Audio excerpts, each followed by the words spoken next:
it was so powerful in terms of rewiring your pathways of your brain. Like, how do we change? How do we really change, like sustainable long-term change, right? It's through repetition. I mean, anyone that has a routine knows that. What is up, you guys? Welcome back to the #1 mental health and addiction podcast, the Hopeaholics. I am your girl, Natalie Eva Marie, and these are my boys. I'm Chad. I'm at Shane Earn, baby. Hell Bash yeah. Brothers. Make sure you guys like, subscribe, and follow us on our socials and wherever you get your podcasts. And remember, new episodes dropping every Tuesday and Friday. Check them out. This episode is brought to you by the Infinity Group. You guys, if you or a loved one is suffering, please call us today. The number is right here on the screen. We are here for you 24/7. Now, let's get into the episode. They really had to work on my beard. Make It's it a great adventure you guys are on. This is so good. Yeah, it's awesome. It's a journey. Well, Erica, welcome to the Hopeaholics Yes. podcast. You are Yeah, there we here. go. Into shape. Yeah. Or into character. Yep, Character, baby. right Into in. character. Into shape and character. Thanks Yeah, for having we all me. have a behind the mic character. We do. We do. We do. We're I think totally everybody does. we're totally different think so? off the mic. Yeah. Yeah. Well, these two have different characters too. They have the behind the mic podcast character, Yeah. and then they have just the behind the camera character, which are actually two different Yeah. Yeah, styles for True. them. It is And Natalie's much more like "La," that's cool though. when she's behind. Same with him. He's like he'll push Natalie out of the way, like Yeah. no, it's my turn. Really? Yeah. Yeah, that's Wow. when the camera's rolling. Here, it's kind of different. It's like Beyonce and her stage. You Yeah. know, she has a stage character. Too. Yeah. Right. Yeah, everybody. I So think she has a everybody- stage character, a Yeah. pod, and a podcast character, and Yeah. he does too. I don't really have a stage Sure you do. character. Good. I'm Yeah, you do. excited to get to meet them all. Yeah, Yeah. he does. He's got like 3 characters. So basically, he just said that we're all a little crazy because we wacko. have You call us multiple wacko. personalities. Yes. Yeah. Just Yes, but you have It's to not a have- disorder though. no. You have to have it to get by. For protection.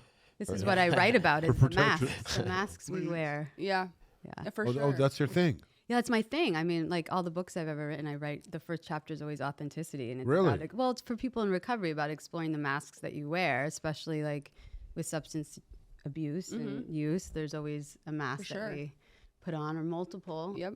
And then figuring out how to become more authentic and be more congruent with who you are in your heart. And a lot of people in recovery don't even know who they are, so it's kind of starting backwards of who are you not, and going through that process too. So it just reminded me of that. Tell us a quick little background of Yeah. your. Yeah. Yeah. Like a bio. Yeah, I mean I have a Short bio, bio. but yeah, Yeah. short No, but bio. short bio. Yeah. In verbal. your own words, because it's better verbal than Yeah. Sure. us Yeah. reading it. We don't like doing that. Sure. Well, I'm 16 years sober myself. Congratulations. Thank you. Amazing. Thank you. Yeah. I got sober at 28 years old. Went back to school at UCLA and then became a counselor and started working at different treatment centers in Los Angeles as a clinician and seeing clients. And then I was a literature major in my undergraduate, and I was always a writer. And I started to see when I was in treatment, there wasn't a lot of books on mental, emotional, physical, and spiritual self-care in terms of that's the foundation of our recovery, not so much going, meetings are great, and there's so many paths to recovery, but there really wasn't. I didn't find a lot of books on how do we start with that as the foundation, and how do we start with self-love as the foundation and build on that, and learn how to love ourselves and learn how to change our thought habits and rewiring that. And so came this idea of my first book, Rewired, which was published in 2015, and it became a bestseller, and then came workbooks and a coloring book, and That's recently an affirmation book. It's called 101 Affirmations for Addiction and Recovery that was published last year. So now six books later, and still have a private practice, and just became a partner in a residential detox treatment center in Encino. nice. I'm the COO, so kind of overseeing the programming there because I love to create programs. And so that's been kind of my journey in the recovery space. Also, continually growing my own life and having kids and getting married, all the things that have come in my 30s sober. And I was telling you guys earlier, now I created like an online program called the Rewired program, which is online, but it's on my website, but it's most importantly like in 305 jails, prisons, and juvenile detention centers now. Oh, wow. And partnered with a company called Adovo, which they have the tablets that these jails allow these incarcerated learners to use. And so we've gotten some data back recently, and 90% completion rate. People have done the program, and now I could see there's up to, I don't know, a couple months ago, it was like close to 20,000 incarcerated learners. Kind of, it shows you really that, you know, people that are incarcerated don't have access to recovery tools, honestly. And it's really, it's the problem is they keep going back because they absolutely don't know how to recover. Right. So I'm really proud of that. I'm really excited about that. I don't know how that's going to unfold, but at least it exists right now in the space it does, and we'll see. But so I'm always just trying to figure out new ways to be creative and add value and give back and bring the messaging. What is your passion? What drives you for this? What's your why? What's your why? What's your why? I think it's really to give people like hope that you can recover too, that this is possible, the freedom of being present, the freedom of being healthy, the freedom of not being chained to something I want that for everybody. And I want people to have access to the tools. And that's why I'm just trying to provide what I can to give people tools in the way I know how, you know? Yeah.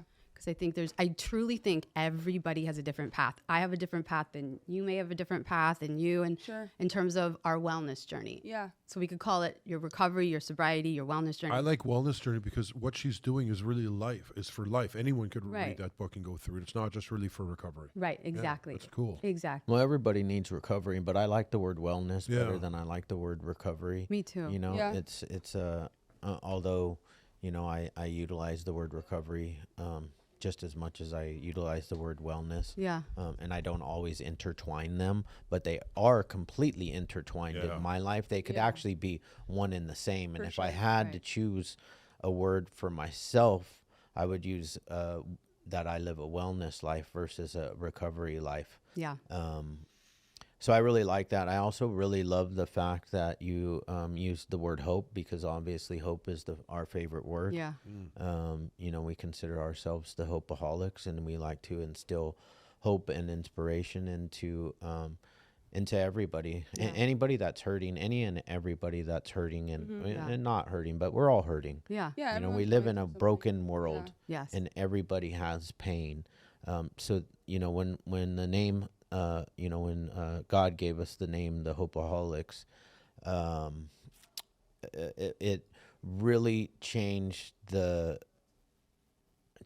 how do you say the word? Trajectory. Yes, that word. Say it again for me. Trajectory. Trajectory There you Got go, it. baby. of our podcast, because you know, originally this podcast started because I lost my son-in-law to fentanyl, and we do a lot of fentanyl awareness, and you know, that is our mission right now. But above, beyond that mission is instilling hope into every individual that, you know, listens to us or comes in our life. I think, you know, that the language is super important, and like having like a North Star, like a word like hope, right? It kind of does guide you. And I really truly believe in terms of living a path of wellness or recovery. Like, we need to be so mindful of the language we use and the language we choose to define ourselves, define our lives, our intentions daily. Like, you know, because really our thoughts are the only things that matter. Like the words, the way we speak to ourselves. For sure. What kind of relationship do you have with your own thoughts? I mean, that's really what it comes down to in terms of your mood, your confidence, everything. So I love that you say, like, when you chose that word or that name, right, it does really, it's significant, because I think language is the most important thing we get to choose. It was actually crazy because I was just listening to a podcast. It was a doctor had said hope is something people need so that if they don't have it anymore, then they feel lost and doomed and feel like they can't get out of whatever place that they're in. Right. So if they have like a little glimmer of hope, that's usually, you know, a good starting point. And that's what everybody needs, is a little bit of hope, a little bit of light. Yeah. And then obviously, you know, having the tools and doing the footwork and all the action that's required to get out of whatever it is that they're in. But I wanted to ask you a question, because you are 16 years into your sobriety and recovery or wellness. What led you into saying, I need to change something in my life and I needed to seek sobriety. I'd been, I started using drugs and alcohol at 13 years old, maybe even 12 and a half, around there, 7th grade. So it was something where I, even at that age, like I have a very strong intuitive sense of who I am and what's going on. And I even knew then this would be a problem. Like my 16-year-old self said to myself, one day this is going to have to stop. Like this is going to become an issue. I knew it. The internal voice, I knew it, and so in my 20s, when it just escalated more, the drinking, and went to college, the constantness of my my focus was, my priority was that. I was like, this isn't going to be good. And then it took on a whole nother life of its own. I had like a physical addiction, like shaking, and it became really bad really fast. And I always say, I thank God that it became so bad physically. And took on that life of its own, like depressed, bloated. Yeah, all of it. People saw the signs. My mom was like, "What happened? What's going on with you?" Just the physical, emotional, spiritual changes. You become spiritless, and it was so palpable, and the darkness felt so deep that I couldn't turn away from it. And so again, with my mom prompting me years after, every year, and I finally surrendered and finally said, like, yes, I will get help. I need help. I remember I was living in San Francisco on I was sitting on my stoop at 7 a.m. after just coming home, and my hands were like shaking, and I was, smoking a cigarette. And I was like, just not in a good, and I remember saying out loud, like, God, please help me. And that moment I think about to this day all the time, because it keeps me grounded and it keeps me connected to my why and why I am on this path and I will never go back. So I even tell clients, like, hold on to like some of these for sure dark memories. Like, it's not, don't sit and stir and don't sit in the shit of the past, but move forward, but don't forget where we came from and how that felt. So that's kind of, that was my end. It was in San Francisco on a stoop. And then when you started, did you relapse or anything, or was it straight? No, it was, I went to treatment, Betty Ford, and stayed 30 days and did a 30-day outpatient. And after that was it. Wow. I was done. Wow. Yeah. I was so in love with like health at that point. I was running. I started running for the first time in my life, never ran. Running became my higher power, let's say. I mean, it was the best thing I've ever done for myself. A lot of highs from running. Yeah, for sure. A lot of highs. You feel proud of yourself. Yeah. You're in your thoughts. You're able to think about things. You're able to sort things out. 100%. And obviously, if you can get to that point in running or any cardio exercise that you're no longer thinking about the cardio. That is a place of pure bliss. Yeah. It was, I look back with like so much love and just appreciation for finding it. And it would, like at the end of my run, I would literally go over what I was grateful for in my mind, and I would just, tears would come down because I felt like I had the chemicals going. And for sure. Yeah. And it also changed my identity. Like, somebody saw me running one day, and I always ran the same path every morning. And she said to me, "Oh, you're the runner girl." And I started crying because I was like, "You're seeing me as a healthy woman? I'm a runner." Like, I couldn't believe it. Good for you. Yeah. And but that's like also too something where it's like your identity changes when your actions, right, become, if you smoke, you're a smoker. If you run, you're a runner, right? How people see you, how you see yourself. And I think that is also like when you spiritually, like there's a switch of, Yeah. Yeah, that leads me to a question. I want to feed off of what you said. When you see a guy coming in or a girl coming in and they're hurting, what is the one thing that you found that really, you said you start with one thing, two things, crack the window open. What is the one thing you found that really works? Is it God first? Is it exercise first? It's routine. So routine. Routine, 100%. I don't care what your routine is. Let's get a routine where it feeds you spiritually, mentally, emotionally, physically. Totally. Every day. Find something. It could be running fits all four for me, let's say. But, but what is it that you can do, whether it's a 5-minute gratitude moment in the morning, stretching, journaling. But really, I think that it was so powerful in terms of rewiring your pathways of your brain. Like, how do we really change, like sustainable long-term change, right? It's through repetition. Anyone that has a routine knows that. For sure. Yeah, you make that commitment, you get self-confidence from keeping that commitment to yourself. Absolutely. Do you guys have routines? Pride. 100%. Yeah. You do. For sure. Everybody knows that we are the most routine individuals. Yeah. Yeah. And we have to be. I might have the cake on that one. But don't you think it's one of the most important things for Jonathan people? might be the only. No, I think I don't know. I'm pretty. Oh, say that again. No. I mean, don't you? I mean, wouldn't you say? You know, I mean, you guys help so many millions of people too. I mean, don't you say that's one of the things that you try and implement for them? Is like, Oh yeah, get up at the right time, go to That's sleep. make your bed. Yeah, You know, do Right. we talk about stacking wins right off Yeah. the bat. Like, Yeah. you know, when your alarm clock. You know, when you make commitments to yourself. yeah, You know, if your commitment is I'm going to get up at this time in the morning, you're not going to hit the snooze button. yeah. You're going to get up. Right, non-negotiable. It's not negotiable. Yeah, Mm-hmm. yeah. I have lots of non-negotiables in my life, you know, and those are the things that make me have self-confidence, and they make me feel secure with myself. Yeah. Yeah. And when I feel that way, I don't want to put a substance in my body to change that or alter the way that I feel, because I already feel amazing because I'm keeping commitments to myself. Right. I was listening to Eric, the hip hop preacher, and he was saying, you know, if you make commitments to yourself, if you keep your commitments to yourself 70% of the time, you're good. Mm-hmm. If you keep commitments to yourself 90% of the time, you're great. Man, I keep commitments to myself Almost 100% Yeah. of the time, Yeah. which makes you exceptional. Let's call it 95. You 99. throw an ice cream, bro. Ice cream every now and then. But I've never committed to not eating no, ice cream. you're right. Yeah. You're right. You're right. Never in my You life commit have to I eating said good that I am foods. never You're right. eating You've never- ice cream you've again. Never not committed to ice cream. You're right. Yeah, You're right. I had right. some. I had some There we go. the other night. There we go. Yeah, Yeah. it was amazing. Yeah. I mean, I think The night I had the tacos with you, buddy. Oh, broke you down that night. Oh yeah. Yeah. If I'm gonna screw up on my You're gonna do eating it. regimen, I'm gonna go take it overboard. Yeah. Because the next day I You're want back on it. Yeah, I want to be back on it the next day. I don't want to be like, oh well, you could have gone a little harder right there.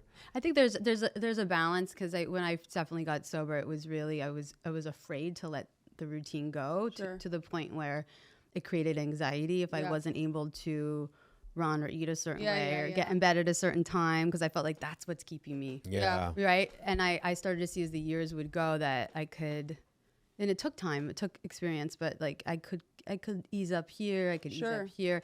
I'm not gonna gain weight, I'm not gonna get Yeah. off my run, I'm not gonna, whatever it is, feel exhausted, whatever it was in the moment. And then the real freedom came of like, oh wow, like I am safe within now. I could travel, I could do things.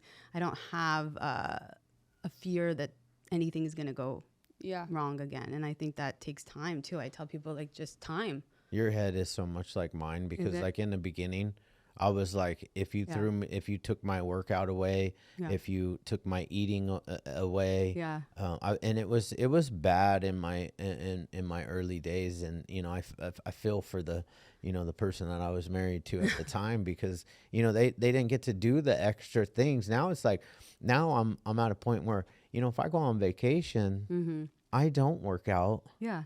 because it's okay if I go a week without not hitting the gym. It's probably healthy for me Right. to not go to the gym. Right. And it's okay that I don't eat perfectly, and I'm not going to become my fear in the beginning was that I was going to fall off of that Right. and slip into this bad behaviors of not going to the gym and eating unhealthy, and Right.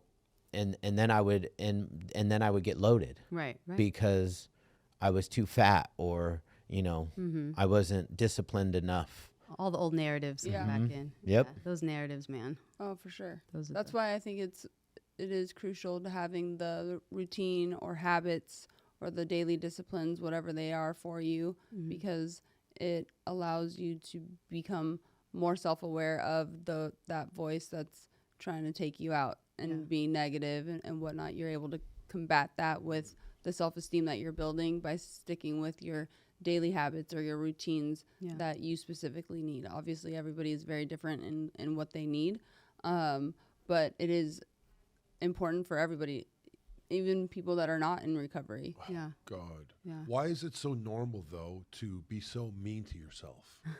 It's You so know, it's I it's, know. it's so normal. Like everyone does it. Even my brother, who say he's normal, he drinks, blah blah blah, or my sister-in-law. I mean, they're negative. like to themselves, like, God, I'm such an idiot sometimes, or wow, what a loser I was. I missed that turn, or it's just natural.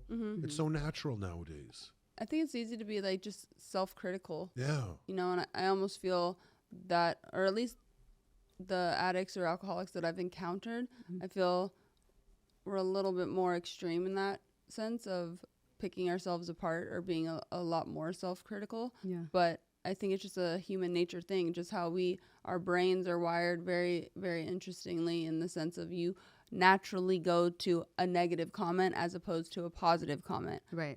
It's just a weird wire in our brains for some reason that we naturally do that. But then it's becoming aware of that and trying to change that. That's the ticket. Yeah. And that's what I feel like you talked about right in the very beginning, and maybe even outside when you were talking about your book, because it's like we've got to retrain the way we think. Yeah. You know, our thoughts are not uncontrollable. Right. You know, you can have a thought that pops in, and be like, you can either take that thought and keep running with it, or you can be like, that's not true. Right. But that's why you need the awareness, like you were saying, right? Like a lot of people that are everyday normal people, quote unquote, but they're not living, let's say, pretty mindful of like what are the quality of your thought habits. And also too, it's like the narratives, like even when you're saying like, you know, having a fear of gaining weight, right? So let's unpack that. Like what is the narrative around gaining weight or your body image, or what happened when you were younger that made you feel so, right? And so you could even go therapeutically, like levels deeper around. She did pretty good there. Oh, I've unpacked all pretty that. good there. No, though. you know what I mean? Yeah. Yeah. That was cool how she went to the, you know what I mean, to exactly where the problem was. Well, there's always something though. Maybe there's a session. She knows about the fatty chatty. Yes. No, I don't know anything she about doesn't it. The know. fatty chatty She two just figured by four couldn't fit through the bathroom door. No, I didn't know that. But No, she did. sorry. Figured it out pretty quick. She's good. You could figure, you know, this is, you know, it's just, we all have. Yes. When so this Maybe is. you need a session. What's your charge Anytime. for the hour, lady? You can't afford me. Oh, I figured. I'm kidding. No, but our fears around these things, you know, especially around the critical self-talk, right? Like that, it sheds so much light on really what we need to heal. Like what is that we need to still pay attention to, heal, look inward.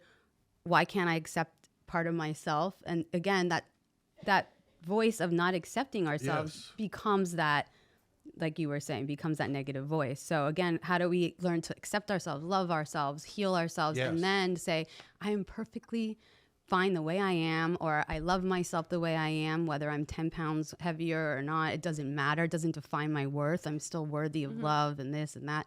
So again, there's so much power to unpacking these narratives, but hopefully, at least with this show, we can like make people a little bit more aware. And how about negative talk towards other people? I don't mean in real life, but I mean like when I'm driving, I'm nasty. Like I'm calling. He's not fun to drive with. I'm calling people. He says names. it out Not loud that funny too. either. I'm calling people names and I'm screaming at them. And Yeah. today I said, "Wow, you're really wasting a lot of energy here, bro."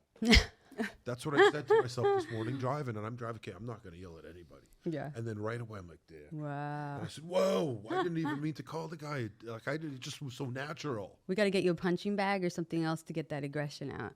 Yeah, you see, I need the gym every day. Yeah. Because I have that thing. You didn't go to the gym today? Of course, and the plunge. Oh yeah, The cold plunge doesn't help you? it does, but not with drivers Wow. because there's a lot of bad. The cold drivers plunge out does everything for me, man. It changes my whole, it elevates my mood to a place I've of, heard. I know. there. Yeah. Yeah. Oh, me too. So It just does, me too. imagine without the. God, I know. I You, know. you're that dick that I almost threw a glass window one time. Yeah, you see. There you go. Remember that guy? Yeah. I didn't like him very Oh much. my God. I mean, you could go to the opposite. You could try and like, this takes a lot of awareness. Yeah. Take like 3 deep breaths in Right. and say, Pass out at the wheel. yeah, Just, no. just say what an amazing man. You know what? You're Look, right. find some. Look at the actually Send look them at the love and light, person and yeah. go, wow, what a beautiful face they have, or Roll what a down the nice window. smile. Hey, Just you wave. are Just beautiful. wave. Yeah. Yeah. Wave Yeah. and say, good morning. All right, I'm gonna try it today. Yeah. I'm the guy that's so oblivious when I'm driving that I don't really, and you know, I'm like, I've been like flipped off by like an old lady, like an 86-year-old lady, and Damn you! just like driving through a parking lot, and I look Don't up and care. the little lady, she's just like, That's good. That's hilarious. It just- Good Sorry, Cindy. Good for Cindy, where's my camera? Sorry, Cindy. Was that Cindy? Huh? Then, No, Cindy, the lady Yeah, that she doesn't doesn't like like the flip- us flipping yeah, off the that's camera. I love that you have your. Is it books or is it an app that's in prisons or jails or? Yeah, it's an online program, so it's Okay, it's like it's on the modules. tablet, Oh, it's like okay. almost like a worksheet. Worksheets in the tablet. Yeah. So it's videos though. I taped some videos, kind of introducing the subject matters of healthy solitude, Sure. boundaries, communication, authenticity, and little video introducing it, and then it goes into questions, journaling, little bits of reading so they can understand.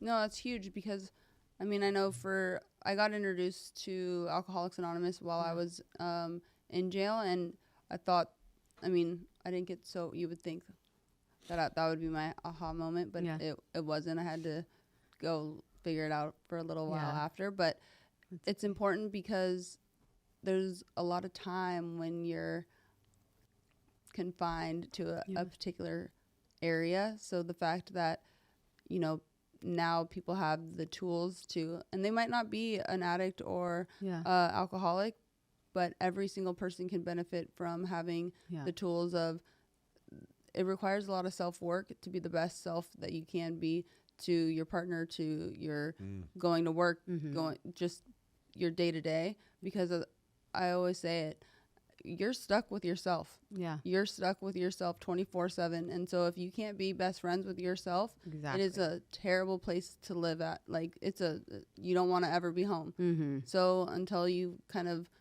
you know, go in and go deal with the fatty chatty. Chatty 2x4 can't and get through kind the of kitchen door. Emily good, you guys. Like, you guys don't get to see No, her, the I switching watch of her. the I cameras, watch her. but She's she really is good. I'm Kate. like Hang on, go.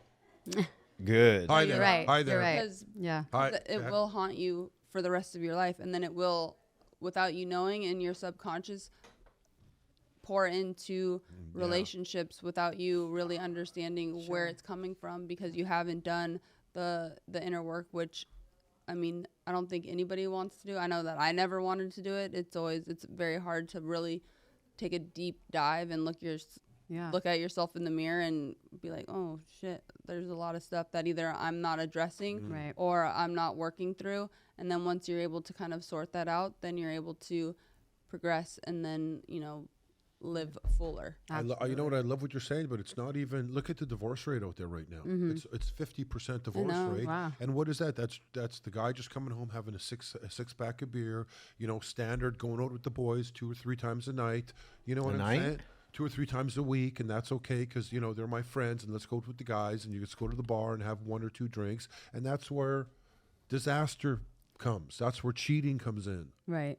Well, I think Natalie's saying too is like, you know, if you're not finding fulfillment within yourself, you're going to look outside yourself for someone else trying to fill your cup. Fill your cup, give you affirmation, give you compliments, give you this, give you that. So again, I say the same thing to my clients too. You have to become your own best friend, your own champion, your own cheerleader, however you want to say it and visualize it. For sure. But that has to be it. And I think, you know, too, with the men going out doing this. Is that just, hey, bro, how you doing? You look beautiful today. I love you, bro. Is that what they're looking for when guys go out 2 times a week? Oh, what are they looking for? Yeah. I mean, I think they're looking for distraction, to be honest. They're not, you know, I mean, I think a lot of the times drinking like this to that degree, and I mean, having friendships is one thing, but why don't you go on a hike? Why don't you go have lunch? I mean, to have to always involve alcohol and friendships and going out, and I have younger clients, I hear about it. Yeah. It is a distraction of looking at your life. It's, you know, it's normalized, yes, because the majority of people do drink, Of course. right?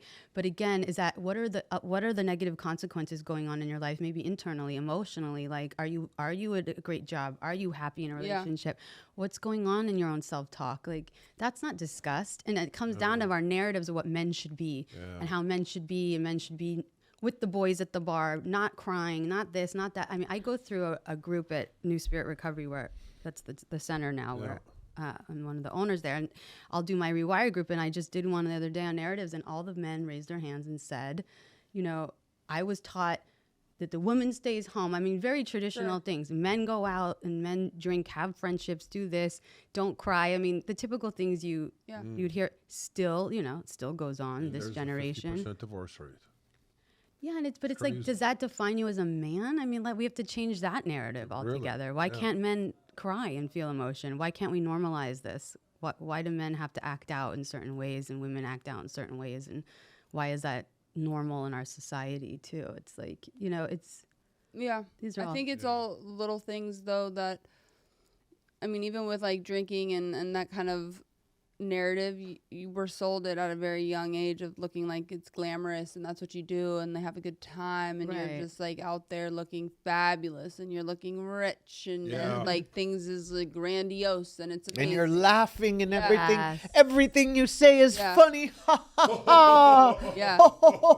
And you have no idea what I'm saying. Zero, but we're both I don't laughing care because I love you. I'm buzzed. You're amazing, yes, Shane. So are you.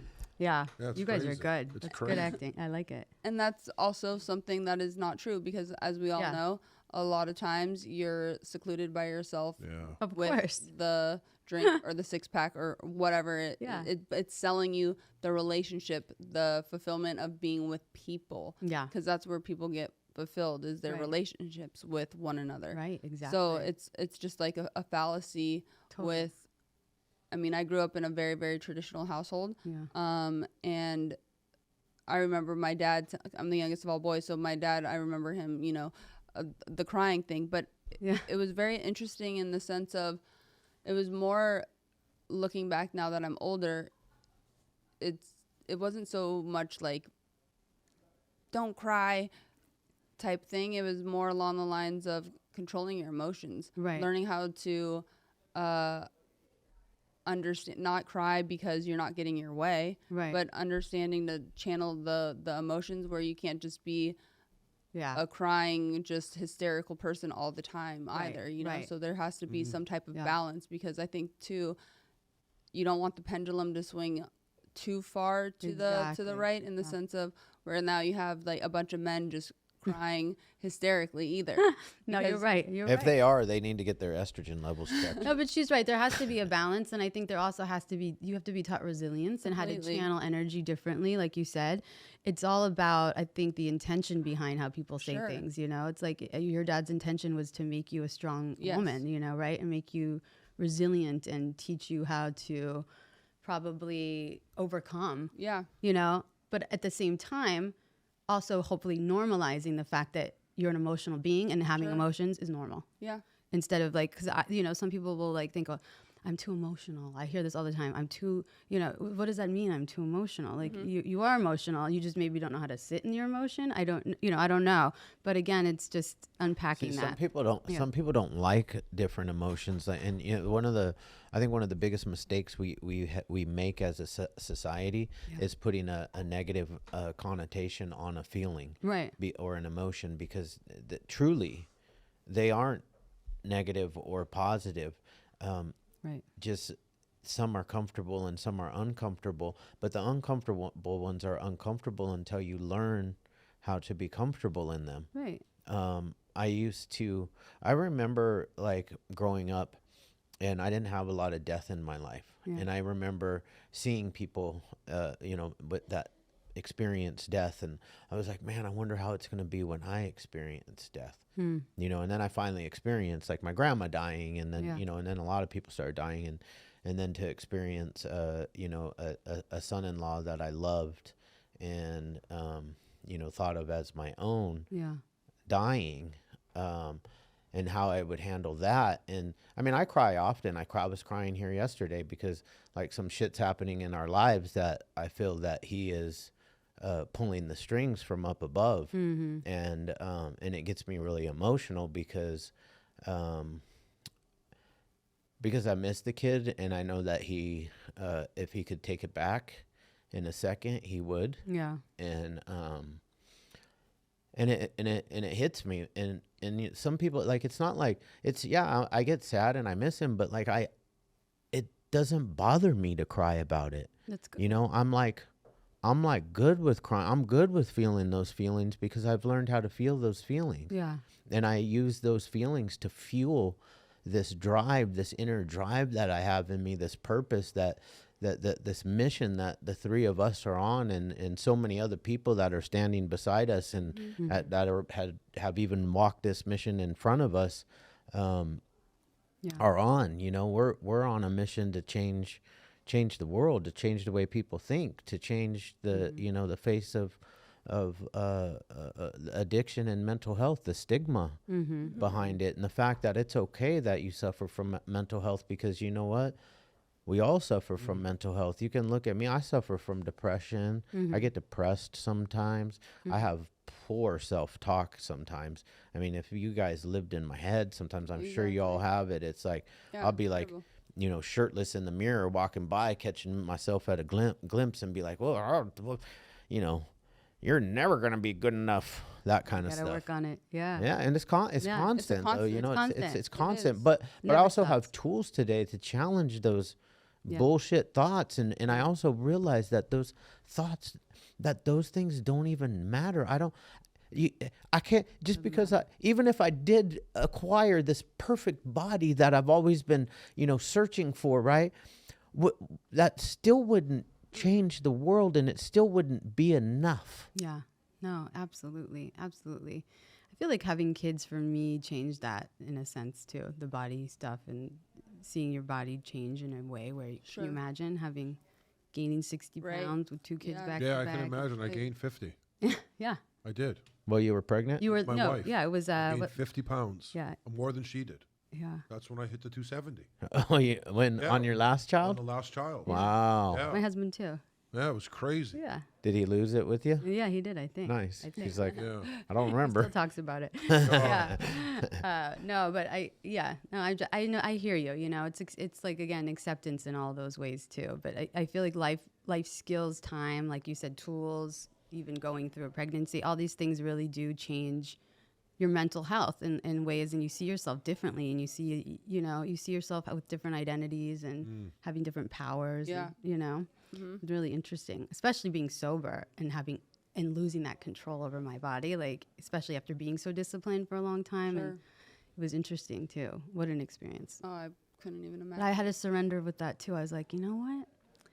I want this, and that's part of it. And so I got to surrender and let, you know, like things will fall where they're supposed to fall, and I'll experience that too. And again, I think it's just having faith in life and life's, you know, that in the universe, God, that, you know, God gives us what we, you know, need. And at the most perfect time. Yeah. Going back to what you're saying about you being, you know, vulnerable and okay to, you know, get emotional, I also think because you have done the work and you are secure in yourself, that it allows you to have that vulnerability and be open with whatever it is that you're going through or talking about, which is also important. Because I also think like feelings are feelings. They're not, half the time they're not really real. They're just something that you feel, and then you keep it pushing, and it comes and goes. Sometimes we feel happy, sometimes we feel sad, you know. It's like it's not something that is, you're really feeling something, but it's going to change. So you're not going to stay in that feeling for an X amount of time, you know. So it's just enjoying the journey. I just enjoy the moment, man. I get up, you know, I think that successful people get up and they do the work regardless of how they feel. Exactly. You know, and that's just life. You get up and you do the work regardless of how you feel, no matter how hard it looks. You know, I think that like life happens for us and not to us. I love you that. know, it's important to think that way. Absolutely. I believe in God, and I believe in that. I believe that there's, you know, there's another place that we go after this. I agree. So it's like, you know, sure, I miss the people that I have lost. But I also know that I'm going to see them again.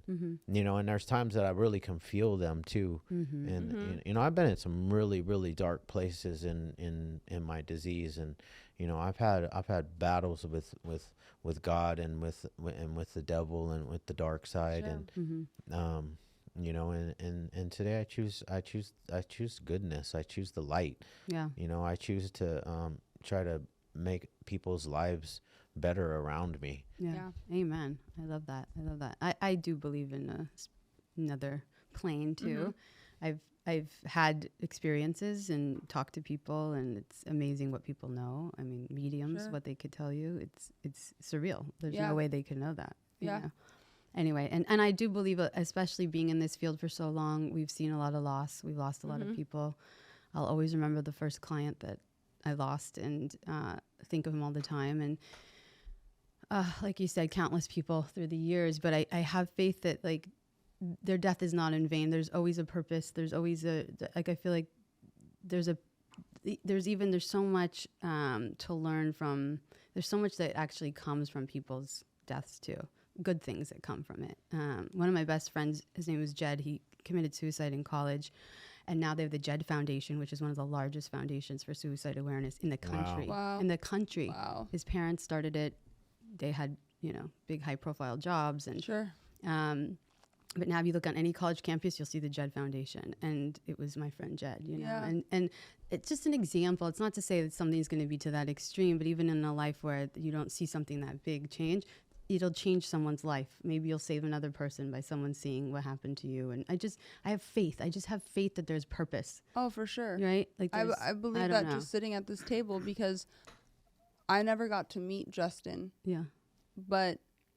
or experience what Chad's family or his daughter had to experience. Right. However, through his passing, I'm now sitting at this table, and like the awareness of not only the fentanyl crisis, but also being able to talk to the younger generation, or even anyone that's however old, Yeah. breaking the stigma of addiction and alcoholism, where there should not be anything negative if you have this disease. It should be something that you seek help for, Right. as opposed to feeling ashamed and not doing anything and then dying. Right. That should be where you don't want to be. Right. And breaking that stigma and opening up people's eyes to addicts and alcoholics. We all look very, very different. There's not just one cut mold of a specific thing that you think that what one individual looks like,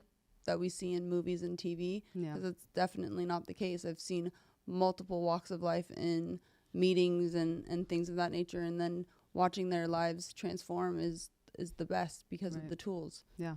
The fact of the matter is there's one that looks just like you. Whoever is thinking, what does an addict look like? There's one that looks just like for you. sure. Yeah. And that's the fact. Yeah. We look like everybody Yeah. Yeah. and anybody. Yeah. And you're not alone. I No. feel like when I was in my darkest place, I felt alone. I was like, For sure. no one is this bad as Yeah. me, right? Or nobody is. I'm so ashamed. Like I am so much more.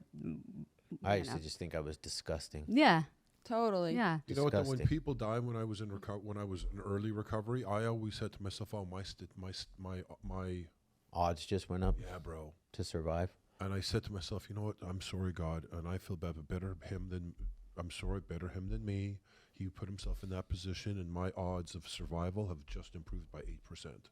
And I say that to my mom too, because she's 80 now, and I'm telling her, she complains, all my friends are dying. And I says, "You know what? Good. Let them drop off, because you're going to live to 90.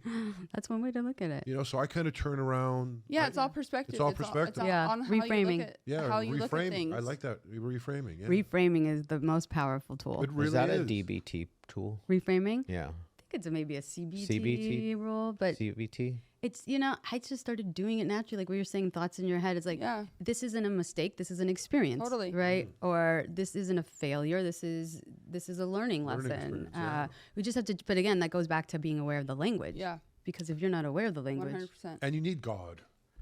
Well, yes, You really need something bigger than ourselves totally. to have that leap yeah, you do. and to change your perspective. I agree. yeah, Otherwise, what are you doing? Well, it's like, it's one of those things where I know people go on some have a ill relationship with religion or God or whatnot, but it's one of those things, as long as like you don't think that you are running the show, yeah, that's all that matters. That's all that matters. That's it. Yeah. That's as simple as it can be. You Yeah. know, if you're praying, just pray. right, You know, yeah, and when it comes You to don't even have to know who you're talking to. Yeah, You don't even have to have a exactly. visual in No. your head of No. right, what this. as long as it's not you, yeah, that's it. yeah, Because no, Dear Chad, energy, dear, Yeah. dear energy, Chad, anything. yeah, please help me do a better job than Yeah. you did before. It also Talking in the going third back to what you're saying, it sparked something about death, right? Because it is a big deal in the sense, and it just occurred to me, like, you know, in the program you have suggestions about, you know, attending meetings and service and all of these things where, well, it's like, and it goes along with routine and our daily habits and stuff, is because if we don't do those things, we easily forget and fall back into our old ways or our old thoughts. And when it comes to like losing somebody or like someone in the program or a alcoholic or addict, whatnot, channel that into gratefulness that you're trugging along. You're taking it a day at a time because this shit will kill you. For sure. You know, and that's where it's life or death. Right. It's like you stay on the path or you don't. And I don't want to get off the path. And remember where you came from. That's why totally. You have to. Remember that stoop, you know? Well, I'll tell you what's nice about the three of us, and I think I could speak for that. We don't go out at night. I don't mean together, but we don't even. Well, if we do go out, we're going out together. or if we go out, it's until 7 o'clock, 8 o'clock, and even if we go out individually, I mean, I don't go out with the guys. My last time with the guys was 10, 15 years ago, I think, 20 years ago. Pre-marriage. Nothing good happens after 8 o'clock. I mean, I feel bad saying you should go out with the guys if you want to go out. There's nothing wrong with going out with the guys, you know. Honestly, I have no interest to it. I have no interest. I don't either. I feel like I'm in bed by 7 o'clock. Yeah, my exactly. Life's changed. I mean, it's just, you know, when you're up early. I'm not a man's man. You're not. No, I'm not. I don't like bros. I don't like dudes. I just like. I feel like. Hey, how are you doing? I mean, I feel like they hold you back from like accomplishing your dreams and your goals, and you know. I just surround myself with people that are like-minded and they have the same schedule as me. Look, if you want to get up at 3 a.m. You're right. If you want to hang out with me, I can tell people, if you want to hang out with me, here's where I am. Get up at 3 a.m. Well, 4 if you don't pray. 4 if you don't pray, and meet me at the gym. I'll give you time. I'm gonna have my headphones on. And you can grunt and we'll look at each other and do man stuff. And feel connected. And But that's why they say it's proven. Who you surround yourself with is make sure you're aware of your little circle or your little tribe, and everybody's on that same kind of destination that you want to be, and hopefully you're surrounding yourself with people that are doing it better than you, because then it'll make you strive to become better, as opposed to if you just hang out in the not the best crowds or people with very low ambition or people that are constantly unhappy. It's literally scientifically proven that you become unhappy as well. It's just you feed off of one another. So it's like, it makes sense if you're constantly around people that have no ambition or don't want to achieve bigger things, then all of a sudden you start to maybe think exactly like them. I mean, it's like vibration, I call it, like, you know, low vibrating people, high vibrating people, but also values. Because our values, like I have a chapter on values, you know, what you're saying too. It's like to find people that have the same values as you. That's overlooked sometimes. It's like, do you ever have that conversation with people? Maybe not, but I guess again, like, it becomes pretty clear if someone like values honesty, values health, values love, values freedom, values, you know, whatever it is. I always tell people to write their top 3 values when they're in recovery. It's like, cool. what do you, and it's going to change, obviously. Because I value honesty now, I didn't, or I value this, I didn't. I value authenticity, I did not. What do these people do that are driving an hour and a half to work every day and an hour and a half home? I mean, let's face it, you know what I mean? You can't, who's happy driving like that? Like, it's got to cause everybody aggravation. Especially in traffic. Especially in traffic. You're sitting there and you're doing it every day because you can't.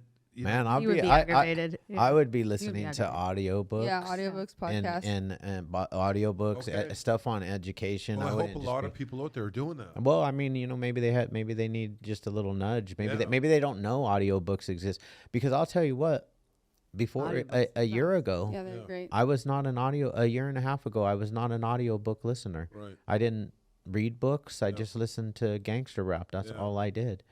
Now, You changed. I rarely. I listen to gangster rap when I need it because I feel that everybody Yeah. Music needs is a, of it needs a course. little thug in their life. I mean, music is a Music is vibration. power. It's a Yeah, vibration. unless Yeah. unless they're hippies, then they might need a little like Grateful Dead. Yeah, great. Whatever you're. Yeah. It's funny you said that because every time you guys talk about the destination or it's the thrill of the chase, that's Deep Purple. Oh It's yeah. the thrill, maybe you guys. I went to Dead shows. I'm not that when I was old. young. I'm not Oh, that yeah, old, yeah, buddy. yeah. That old Deep Purple, or I was too young. Yeah, Deep Purple. I'm just kidding. I'm Thrill old. of the I'm Chase. old. Great song. Yeah.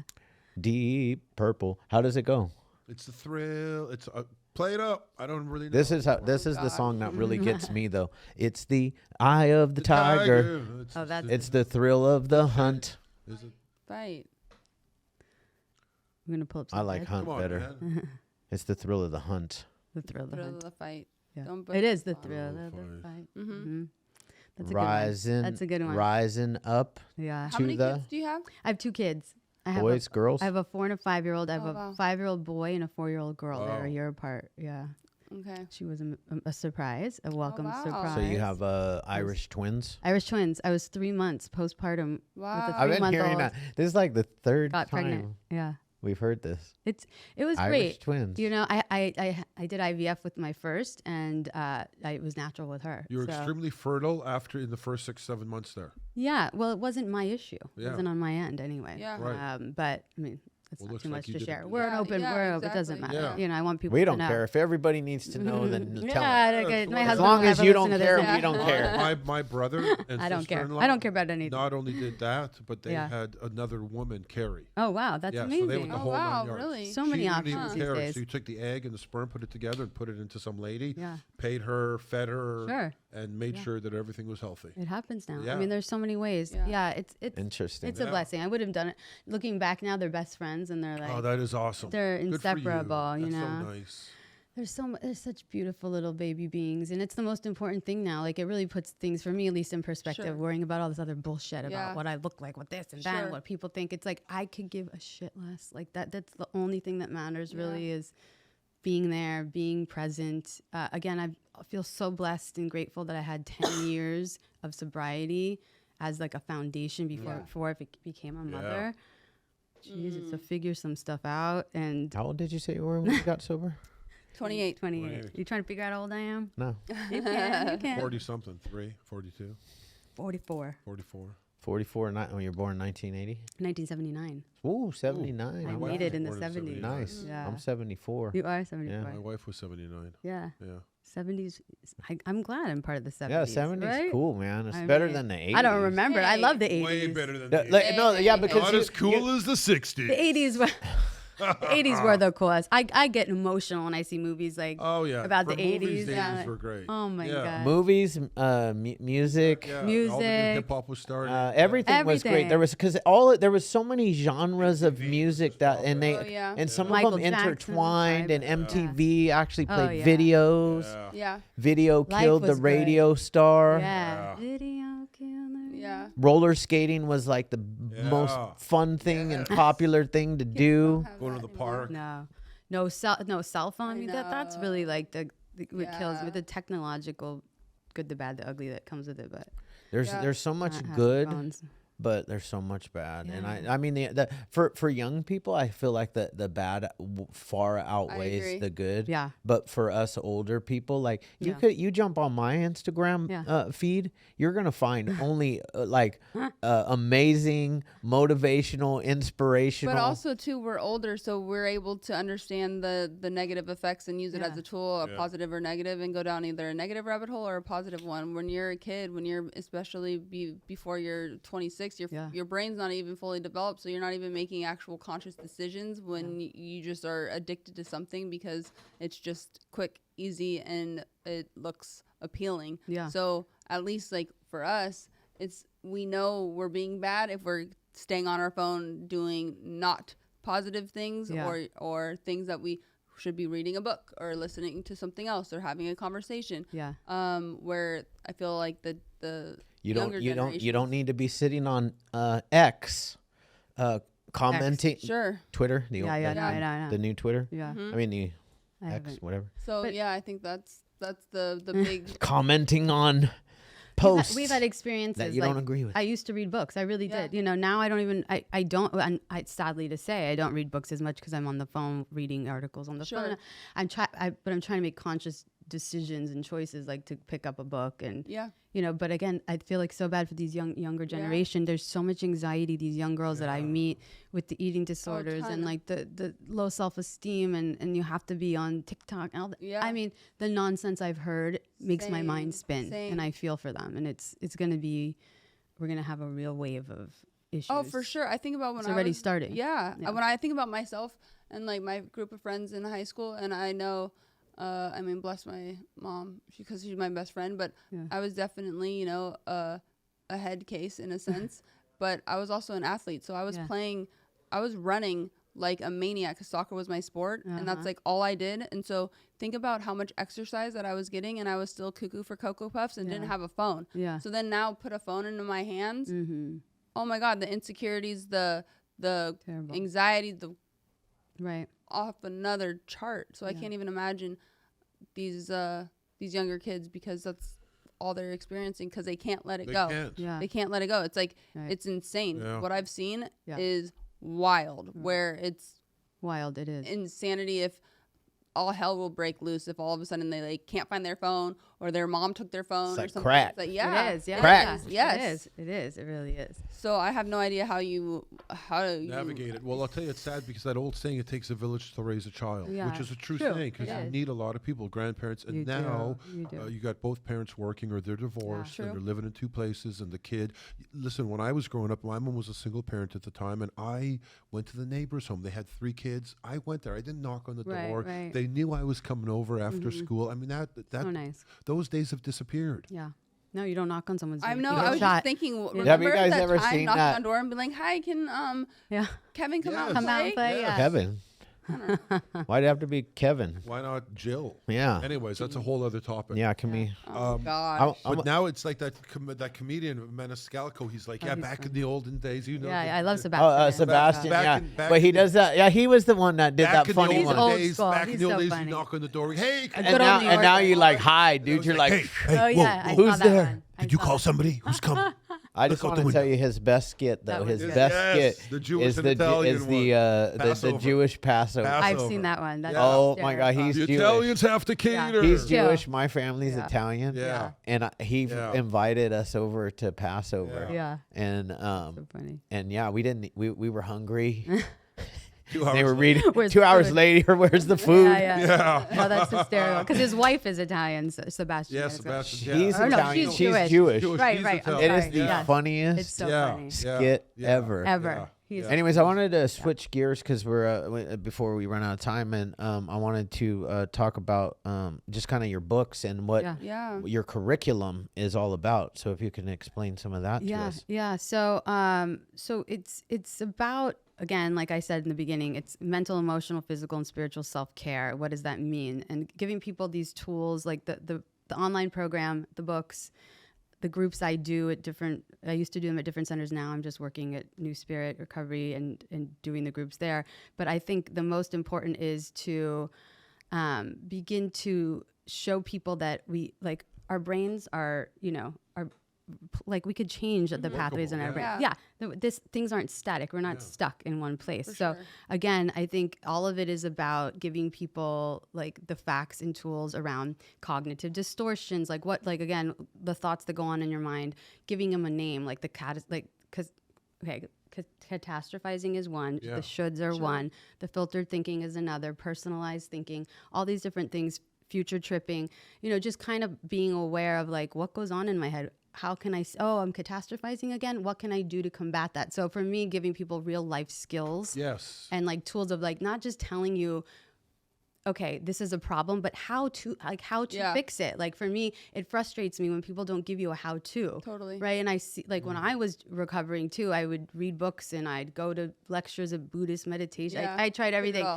Yeah, everything. But it was rare that like I'd leave feeling like, I have a treatment plan for myself. I have a path forward. It was like I was confused on how do I apply this to my life today. I want to ask you something. I'm sorry to interrupt. So when you go to catastrophe, when I think of flying, I automatically go to catastrophe. You Is this what you're talking about? Flying? Yeah. Okay, yeah. Well, no, I'm talking about, yeah. So the cognitive distortions, like cognitive distortions are thought, right? Distorted thoughts, cognitive, right? Is Yeah. our brain. Yeah. So we all tend to have them. And so it's about becoming aware of, like, some of us do catastrophize more than others. Like, all right, like my mom's the worst. She will, like, if I drive, if I go anywhere even for an hour, you're really important to me. Make sure you put on your belt. Like, watch out for traffic. Yeah. I'm like, I'm going, like, catastrophizes, like any situation is going to become catastrophic. The negative event's going to happen versus what do like chill, like, Peaceful, and nothing's bad's going to happen, right? Or there's people that constantly are stuck about the shoulds. I should have gone to a different college. I should have taken a different career path. I should have done this. I should have done that, and that goes on all day. Or you have someone in your life that is shoulding for you, like, for instance, my mom again, she's always telling me, you shouldn't buy that chicken for the kids. You shouldn't do this. You shouldn't do that. And I have to then quiet my mind and say, like, is this my should or is this her should, right? Like, who am I pleasing? Am I pleasing society? Am I pleasing the people that tell me what I need to be doing with my life? Personalizing is another cognitive distortion. If you tend to take everything personal, that gets in the way of our happiness. So all of these, like, these thought habits, some of them become negative, and those are what the distorted thoughts are. Right. So it's one of the big things I like to start with clients, is teaching them that. And all your Have books, you heard of it? Yeah. Anybody can get them on Amazon? They're on Amazon, Target, Barnes and Noble. Amazing. There's an audiobook Amazing. for Rewired. Nice. Not my voice, unfortunately. It was during COVID and I was pregnant and I couldn't make it to record, but she does a good enough job. Yeah. But yeah, they're all anywhere where books are found. You can find the books. Sometimes I will say sometimes it's good when the author does the audio book, reads the book, and sometimes it's not. Really? Okay, good. Well, no, because only because their voice. You have a fine voice. I could listen to your voice in the audiobook, but some people I'm just like, oh my god, I got to speed this thing up to like. That's That is true. true. That's true. That's Some people have I'll annoying put it voices. at like one. Yeah. You can't That's understand it at 2x. I know, but I try to. That's funny. 1.5 almost makes everybody like kind of sound a little squeaky, so it's like I can deal with that there. Yeah, that's. But I have to pay a lot more attention at one. I listen to all audiobooks at 1.25 though. Okay. Because otherwise it's too slow. Too slow. Yeah. Yeah. That's good. It's good they give you that option though. Yeah. I don't know if all of them do. I get all my books from Apple. Apple Book. Yeah, Amazon's pretty good too. Yeah. So there's a lot of ways now. I know, it's great. So I don't get paid by Apple Books. I just want to Clarify that. I know I get mine on Apple Books. Jonathan does all his on Audible. On Audible. Because we made a mistake and I went in to do or read a book, but it basically, if you have the same account, it will leave off. So if he's listening to a book, all of a sudden it'll mess his up. And then it'll go into I know. Yeah. So I'm proud of all of you for reading. I mean, I consider that reading, right, for listening to books. I mean, I'm a huge book reader now. It's so good for your brain. Like, people don't realize. It's fantastic. I used to always have it on my like goal list. I want to read more. I want to read more because my husband's an avid reader. Yeah. And then finally in 2019, why that goal never got fulfilled. What is that? It's just an alarm going off outside, I think. Oh, okay. Why isn't it happening? Well, you got to pick a book and turn a page for it to actually happen. And then finally, in 2019, I picked up one, fell in love with just like an easy read, and then now got into, the little more nuts and bolts of what my husband kind of sends me as recommendations. Yeah. So reading, I never thought that it was I knew it was always great for you. Yeah. But just from language to imagination to even one of my favorite things to do is to read a book and then watch a movie, because 9 out of 10, or a TV show, 9 out of 10 times you're disappointed with the movie or the show because your imagination is always going to be better and greater. That's true. You know, if you remember there's a book called The Beach. Have you ever read it? Oh, yeah. Which became a movie. The Beach. I read the book first by Alex Garland, and I had this idea of the because it's such a like fantastical story, and the movie I was just so disappointed. Like this is what happens if you read a book first. Yes. It's crazy. I had that first experience, and Jonathan was like, "See, that's what happens." Was that with Leonardo? That was when they went to the island in Indonesia. Yes. I mean, the movie was like- pretty fucking intense. The movie was good too, but like, can you imagine? The story in my head was even imagination, better. Yeah, Yeah. exactly. And it was a good movie, and it was a great Great movie. story. He's Yeah. a great author. Yeah. I've never had that. No? Never. No. One day. Yeah, It'll happen one day Yeah. with something you read. yeah. Yeah. Could it happen the same on an audiobook versus like actually laying down and, spending the day reading? Like, say for instance, I don't I read think- the I Game feel of like I don't Thrones think before so. I watched think- it. I feel like turning a page Is- it incites like it does something different to your imagination than Someone reading listening it. to an audiobook. Like Yeah. audiobook, you're retaining things, but you're not going off into like La La Land. Maybe Narnia. your own voice isn't part of it either. something. Like, yeah. It's not a full. It's like not of yourself, Mhm. right? Versus Yeah, like, that's what I was thinking. that's a good good point. point. Yeah, That's a yeah, great yeah. thing to Yeah. talk about. Yeah. We'll have to try it. I'll Yeah, have it's to a good try experiment. something but because most of the books I do, I don't do pleasure books. I do everything I Like do. nonfiction. I do everything. Yeah, nonfiction. I Mhm. do everything is like educational, Learning, yeah. leadership, Yeah. self-help, Yeah. that type of stuff. I know. Me too. My mom reads so much, like there's so many great stories, and I just haven't been pulled back to that yet. It'll come.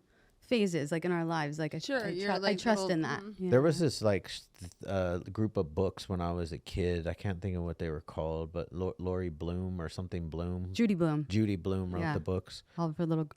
I remember my girls. brothers. My parents got my brothers. I think Hardy Boys. Yeah, Like Hardy little- Boys. little- It's like Judy Bloom. Is that Yeah, Judy for Bloom girls. too? No, they're like I think Judy Blooms were they mysteries or for girls?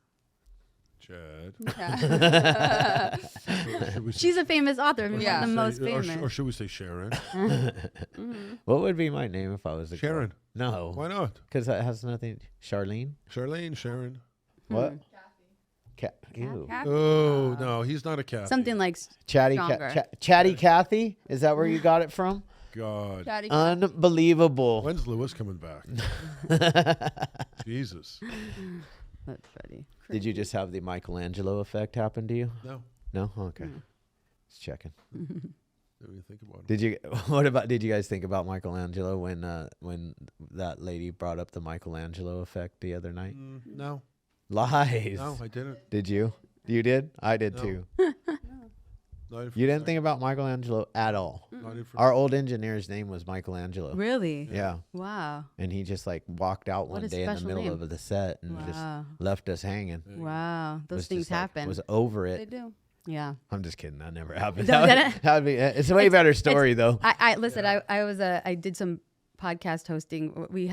I was working for a company called Clean at the time. They had Clean Radio, and I was co-hosting with Pat O'Brien. They had this little. I don't know if you remember these people, but I know who Pat O'Brien Yeah, is. so Pat was my co-host, and we had an author on. I won't mention his name because he's pretty. Well, actually, should I? Yeah. Doesn't matter. I mean, it'd be fun. He's pretty More- well known. His name is Johan Hari. All right. Johan. Yeah. He wrote a couple books. He was on Bill Maher. He's on all these Yeah, things. yeah. And so Pat is a strong personality. I love Pat, but said to him, can I ask you certain questions? Because he didn't believe him, that he did the research. Pat was kind of questioning his research. And Sure. he said, do not bring this up during the podcast. And Pat said, okay, settle down, buddy. Literally like that.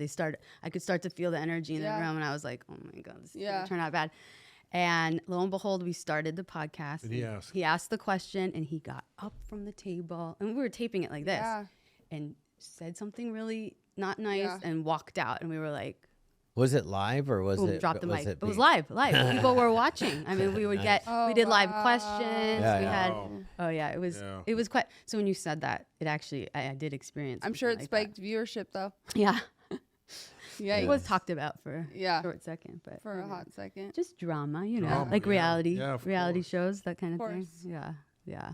Yeah, I just Anyway. wanted to make drama. There was no drama with Michelangelo. Oh, that's at good. all. That's was good. just- He has a cool name, so Yeah. Yeah. good name. I'm glad that He's a good guy. we Yeah. left on good terms. Yeah. Yeah, for sure. Oh yeah, for sure. Yeah. Always good terms. I mean, most of the time we're pretty likable. I just I was thinking one day too. Back a while ago.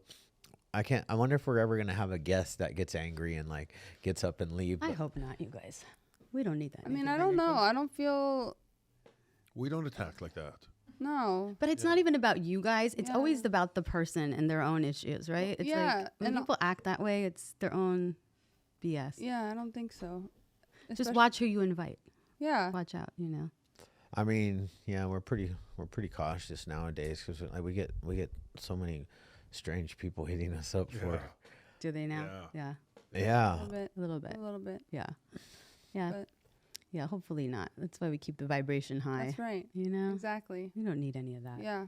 Who needs anxiety? We create enough We have anxiety for enough. Are you ourselves, kidding right? me? Yeah, Yeah. we don't need We have outside. enough. Yeah, exactly. Shane is Well, what our a pleasure! anxiety. Though. What a great podcast, informative. I really had No, a I good. love it. I And really you have had like a such great. a calming. Yes. Like I feel calm. Oh, I'm not a very calm person. Yeah. I feel. She's Thank you. Yeah. she's like, you have a you ever very seen those calming, little like, those little energy. It's really goats cool. that jump Thank you. around? Yeah, that's me. That's Natalie. Yeah. Really? Mm-hmm. Those are so cute, the goats. Yeah. Yeah. They're. Keep it crazy. Yeah. We went glad. and did I'm glad. goat yoga, Oh, you did. Yeah. and we had those little goats jumping on our Pooping back. on us. That's like They poop on you too. Really? Oh, we yeah. pay for this kind of stuff? Yeah. Well, we I didn't pay know. for it. I was but shooting the poop at Chad. the lady goes. Funny. The lady literally said to him, "I've never seen anybody do that before." Yeah. He's flicking the poops at me. Like, I know people have. Yeah, for sure. Yeah, I'm having a good time. Yeah. Yeah. No, it's been such a pleasure to Yeah, no, finally really nice. making talk the to all of you drive guys. Of course. Yes. and coming of out here. course. Yeah. I'm excited because I'm gonna dive into your books. Well, I brought you some books. I'm sorry I didn't. I What was I'd like to get is why didn't I remember your six Next phase time. or your seven Yeah. phase thing. Could you text us or email or Instagram us the 6 phase, whatever you do? the modules. You The mean modules. like that? Yeah, I'd like to run through the module. Yeah. Well, on my website, ericaspiegelman.com, Okay. is a free Rewired community manual. So people started Rewired meetings, like AA Sure. meetings. Yeah. So there's 2 a week. I don't run them. An app called I Am Sober. They run them. They have their groups. Jails. A lot of counselors have reached out from. A counselor just reached out from a U.S. naval ship that they have. They're doing Rewired groups using the workbook. So the workbook gets used a lot in treatment centers because it's great for facilitators for Yeah. groups Sure. to use. And it's just cool to kind of hear that they're It's a naval it's ship. I more didn't know than they had cool. counseling on naval It's ships, more but than cool. This is awesome. Are you Yeah. kidding me? That's Yeah. huge. You're Yeah. 306 hospital. the jails That's are cool. I mean, yeah, That's I pretty cool. Yeah. yeah, That's really I'm really, I don't know what it is about the incarcerated population. I feel very like I went and visited juvenile detention center in Silmar recently, Yeah. and those boys, I mean, they're just so special. cool. Yeah. And one wrong decision, Totally. and it breaks my heart. But they were the most positive, hopeful. When you talk about hopeful, they were hopeful. I'm gonna own a nightclub when I get out of here, And I was Yeah. like, good. You call me. You need me. And I don't know. I just feel like there's so much love to give For sure. to people that didn't receive it or didn't Yeah. have the attunement that they Yeah. needed at the time. And I mean, the honest to tools. God, that's what Yeah. people need the most. it is. Is love. Love, People compassion. that are angry, that are hurting. They just, Yeah. they're lacking love. I know. Love for themselves. A hug. A hug. A hug. That's probably one of the hardest things for me to do is hug people. Really? But yeah. I'm a hugger, and I notice people come to our treatment center now. Like, I this one girl, she's standing like this. I said, "Would you like a hug?" I don't give a shit if it's not perfect. It's Yeah. it's Yeah, we're yeah. human, okay?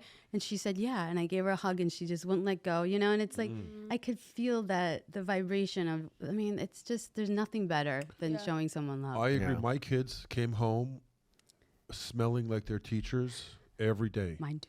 And I loved it. It was a private school, and I said, thank you.